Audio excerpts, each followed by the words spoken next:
সবাই ডুবে গেছেন। এই মুন্সিগঞ্জের এক কৃতি সন্তান সেদিন তার নাখালপাড়ার বাসায় আমাদের সবাইকে ডাকলেন। কি সাহস! যখন এরশাদের গুন্ডা বাহিনী সারা ঢাকা শহর চষে বেড়াচ্ছে, ঠিক সেই সময় জনাব কামরুজ্জামান রতন ভাই আমাদের ডাকলেন, আমরা ছুটে গেছি। রতন ভাই বললেন, এত শহীদের রক্তকে এইভাবে বিফলে যাবে? এই হোসেন মোহাম্মদ গুন্ডা বাহিনী, এরশাদের গুন্ডা বাহিনী আমাদের প্রাচ্যের অক্সফোর্ড ঢাকা বিশ্ববিদ্যালয় দখল করে নেবে, আর আমরা চেয়ে চেয়ে দেখবো, তোমরা চেয়ে চেয়ে দেখতে পারো।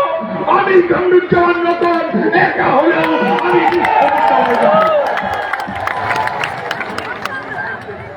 আমরা বলেছি, রতন ভাই আপনি বলেছেন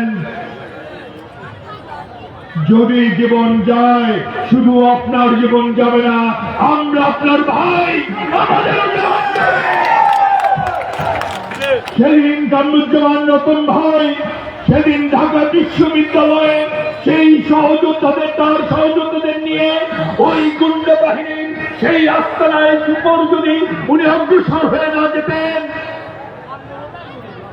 আজকে বাংলাদেশের ইতিহাস কিন্তু অন্য ভাষায় লেখা হতো। সেদিন যদি ঢাকা যদি সর্বদলীয় ছাত্র ঐক্য জনাব কামরুজ্জামান রতন ঢুকিয়ে না দিতেন, হোসেন মোহাম্মদ এরশাদের পতন হতো না, নতুন ভাবে লেখা হতো। সেই জীবন্ত কিংবদন্তি আজকে আপনাদের মাঝে এসে বসে আছে।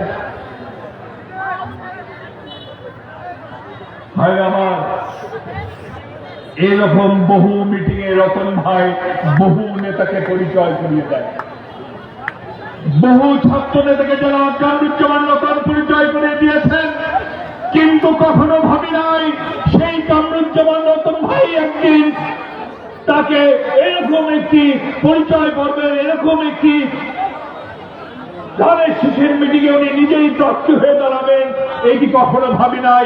সৌভাগ্যের বিষয় আজকে রতন ভাইয়ের পাশে এসে এই দিনে দাঁড়াতে পেরেছি, এটি আমার গর্বের বিষয়।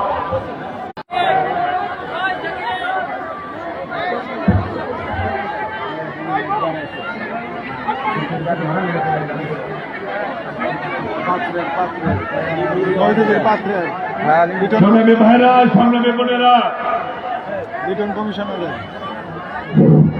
শুনেন একটি কথা, কামরুজ্জামান রতন ভাই কেন সবার থেকে আলাদা? রাজনীতি অনেকেই করেন,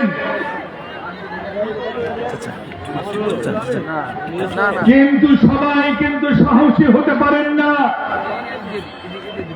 এরশাদ বিরোধী আন্দোলনে, হাসিনা বিরোধী আন্দোলনে অনেকেই রাজপথে ছিলেন, একটু দেখি, অস্বীকার করব না, মহান আল্লাহ তাআলা সবাইকে সমান সাহস দেন। অনেকেই রাজপথ থেকে আপনাদের মুন্সিগঞ্জের কৃতি সন্তান জনাব কামরুজ্জামান রতন কখনোই কিন্তু পালিয়ে যাননি। ভাই আমার, কষ্ট করবেন, লড়াই করবেন এমন মানুষের জন্য যার ভিতর আদর্শ আছে। এই মুন্সিগঞ্জে নির্বাচন হচ্ছে ভাই আমার, এখানে অনেকেই প্রার্থী। বাংলাদেশে এবারে ধানের শীষের যে জোয়ার উঠেছে, প্রতিটি সিটে এরকম 9 জন 10 জন করে প্রার্থী আছেন, যারা ভোটে দাঁড়ালেই বিজয়ী হবেন। এই 300 আসনে 9-10 হাজার এমপি হওয়ার মতো প্রার্থী বিএনপির ছিল, আছে। তাদের থেকে বিএনপি সবাইকে তো আর মনোনয়ন দিতে পারেন না, প্রত্যেক সিটে একজন করেই মনোনয়ন দিতে হয়। তাই এখানে মুন্সিগঞ্জের আরো প্রার্থী আছেন, ওনারা ধানের শীষ পেলে ওনারাও বিজয়ী হতেন না? আমি ভুল বলেছি? দল সবাইকেই সম্মান করে দেখেছে যে এই আসনে যদি এলাকার উন্নয়ন করতে হয় তাহলে এদের মধ্যে এমন, সবাই তো ভালো, এর মধ্যে একজনকে বেছে নিতে হবে যার দিয়ে এলাকার উন্নয়ন হবে।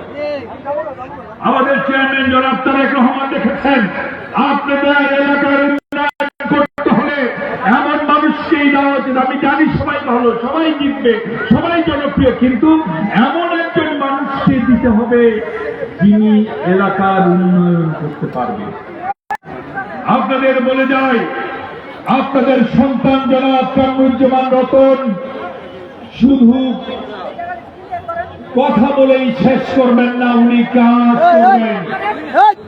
এই কামরুজ্জামান রতন ভাই যদি মিনিস্ট্রিতে যান, শুনে রাখেন,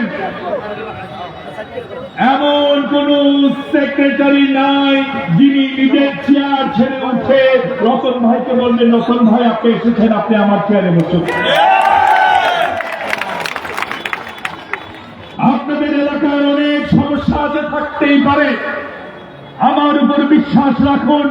রতন ভাই যেমন অ্যাক্টিভ মানুষ, ওনার যেরকম পরিচিতি, সারা দেশের অফিসার লেভেলে যেভাবে ওনাকে সম্মান করে, এই যাবৎ সমস্যার সমাধান করতে 1 বছরের বেশি সময় রতন ভাইয়ের লাগবে না।